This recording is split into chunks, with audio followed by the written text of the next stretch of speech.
सत्य बोलून EMI जात नाही तो, सत्य बोलून नोकरी जाते. भीती वाटते तोंड उघडायला.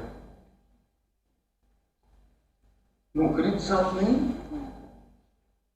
कधी कधी मराठी, मला मराठी कम माझी तेवढी चांगली नाहीये, पण इंग्रजीमध्ये थ्रेटला काय म्हणतात मराठीला? थ्रेट, धोका. धोका, कधी कधी धोका. पैसे दिले, नोकरी दिली, धोका. हे सगळं म्हणजे मला स्वतःलाच माझ्याच प्रश्नाचं उत्तर मिळतं की असे का झालं हे सगळं, का झालं हे सगळं असं, जिथं लोक स्पष्ट असे उभे राहून अस्खलित मराठीत सत्य बोलायचे, का असं सगळं झालं? कारण हे ते जितकं सत्य हेही सत्य आहे. आलं लक्षात ना? Am I making sense? नाही का?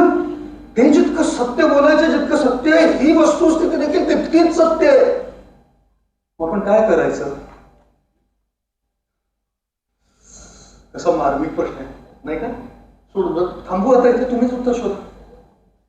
की सांगू काय आणखी? सांगू सर, थँक्यू सर. तुम्ही एवढं सांगा म्हणून मला प्रोत्साहित केलं.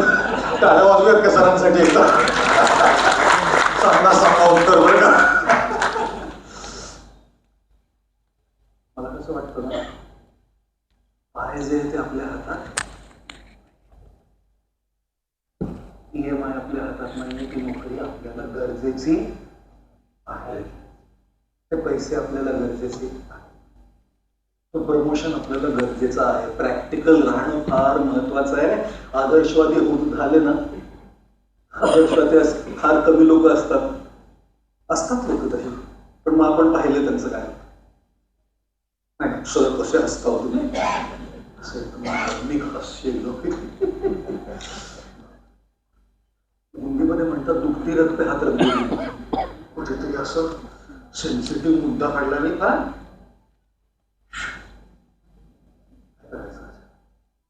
आदर्शवादाने जगता येत नाही म्हणून व्यावहारिक व्हायला, व्यवहारामध्ये सत्य नेहमी चालत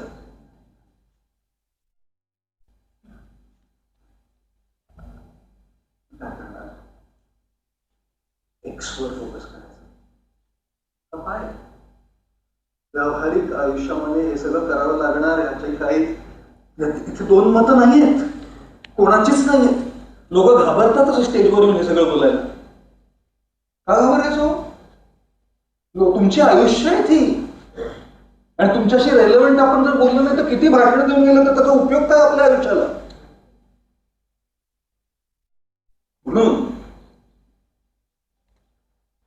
हा जो एक्स आहे ना, त्याच्यासाठी एक गोष्ट सांगतो. इथेच माझ्या 4 शब्दांना, 4 नाही फार जास्त झाले, मला माहित नाही 4 शब्द कुठून आले मराठीत. 4 शब्द म्हणतात आणि 4000 बोलून जातात. मी 4 लाख बोलतो. 4 शब्द, माझ्या 4 शब्दांना विराम देतो. एक गोष्ट सांगतो. एक गृहस्थ होते, वयस्कर होते, 70चे. मुलगा अमेरिकेला होता, पैसे होते चांगले, म्हणून त्याने एक नवीन घर विकत घेतलं, एकदम पॉश एरियामध्ये, एकदम शांत जागा, अशी छान बंगला, एकदम शांती सगळीकडे. इथे जाऊन राहायचं म्हणजे छान आहे ना, रिटायर्ड लाईफ म्हणजे शांत जगायचं, बायको नाही, कोणी नाही, एकटेच ते. नवीन घरामध्ये गृहप्रवेश केला, सामान तिथे अजून राहायला आले. दुसऱ्या दिवशी सकाळी उठले, इतका आवाज, बाहेरून पाहिलं सगळे लहान लहान मुलं क्रिकेट खेळतात, जोर जोरात आवाज करून दिवसभर नुसता क्रोश. त्रस्त झाले ते. शेजाऱ्यांनी विचारलं, असं रोजचं आहे काय?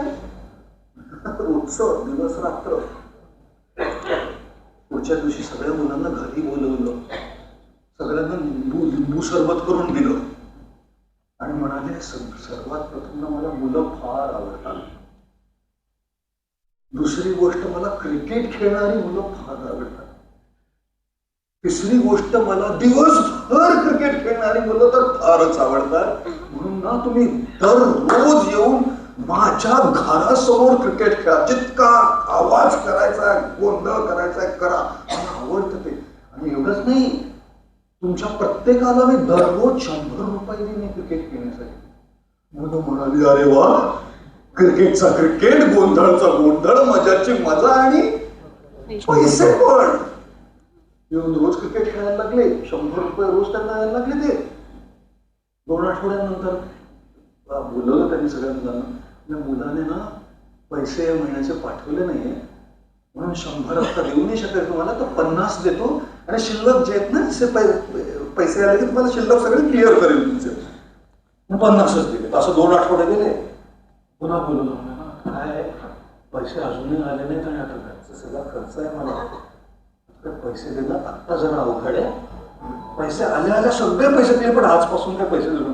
मुलं म्हणाले हे आम्ही नाही खेळत क्रिकेट, जा पैसे नाही देत आम्ही नाही खेळणार क्रिकेट. सगळी मुलं गेली. दुसऱ्या दिवसापासून शांती. काका रॉक्स, मुलं येणं शॉक. एक सांगू का, त्यांना हेच लक्षात आलं नाही की ते क्रिकेट खेळायला त्यांनी सुरुवात केली होती खेळण्यासाठी, पैशांसाठी नव्हे.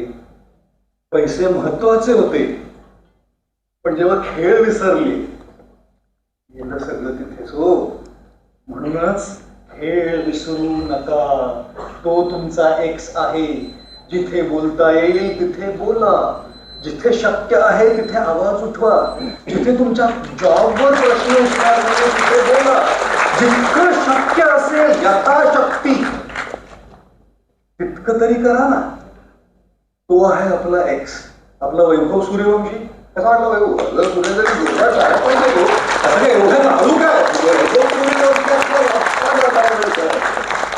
वैभव सूर्यवंशीला इंटरव्ह्यू मध्ये विचारलं पडतो कि बड़े बड़े बॉलर आपके सामने आ रहे वैभव. कुठले बॉलर ते वेटरन बॉलर सगळे तुला बॉलिंग करतात आणि तू एक एक नॉनस्टॉप छक्के चौके कैसे वैभव? वैभव म्हणाला मैं बॉलर को नहीं खेलता, मैं बॉल को खेलता हूं.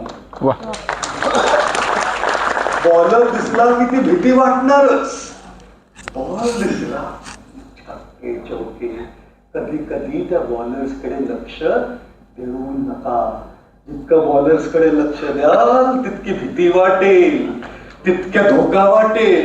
कधी कधी बॉल खेळा, सत्य खेळा, बोला सत्य. कारण देशाला सत्याची गरज आहे, तुमच्या पूर्वग्रहाची नाही. तुमच्या पूर्वग्रहाची